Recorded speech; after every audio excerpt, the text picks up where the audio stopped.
Hello बच्चों, let's read the question.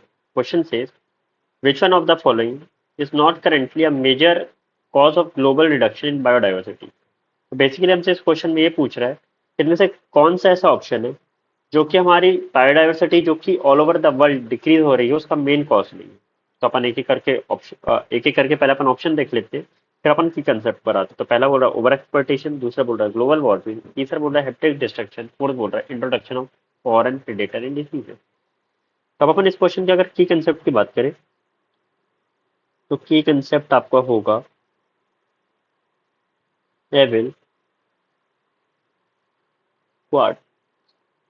तो evil parts में क्या कहा गया था? एविल पार्ट्स में ये कहा गया था कि बायोडाइवर्सिटी लॉस के चार रीजन हो सकते हैं। पहला ओवर एक्सप्लॉइटेशन,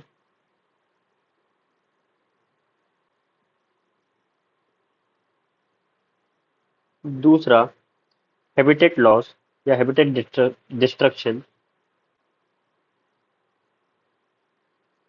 तीसरा को एक्सटिंक्शन,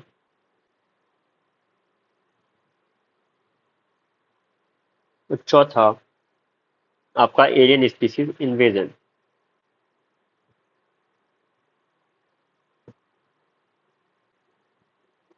तो बेसिकली चार कॉज हो सकते हैं: ओवर एक्सप्लॉइटेशन, हैबिटेट लॉस, को एक्सटिंक्शन, एलियन स्पीसीज इन्वेजन। अब आपको मैं इन चारों कॉज के बारे में थोड़ा थोड़ा कुछ बताना चाहूंगा।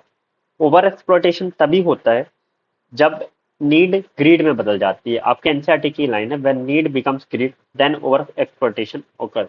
अब आपके एनसीईआरटी में एक एग्जांपल दिया है ह्यूमंस का।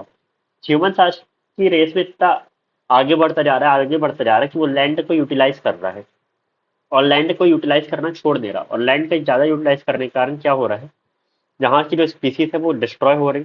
तो ह्यूमन की नीड खत्म नहीं हो रही है, अब वो ग्रीड में बदल चुकी है, तो जिसका कारण ओवर एक्सप्लॉइटेशन होता है, और ये मेन कॉज होता है बायोडाइवर्सिटी लॉस का। दूसरा हैबिटेट लॉस।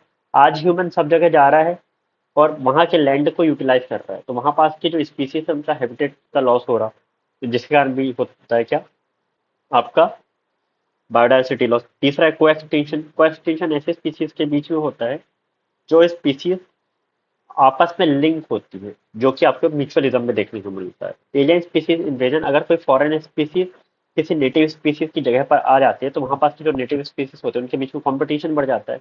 हर चीज के लिए कंपटीशन बढ़ जाता है, शेल्टर के लिए, रिसोर्सेज के लिए, हर चीज के लिए। तो वहां पास कंपटीशन दोनों स्पीसीज के बीच में होने लग जाता है सर्वाइवल के लिए, जिससे किसी एक स्पीसीज को लॉस हो जाता है। तो ये चार कॉज है। अब अपन अगर जब चारों ऑप्शन देखें तो इसमें से एक जो ऑप्शन है वो है ग्लोबल वार्मिंग।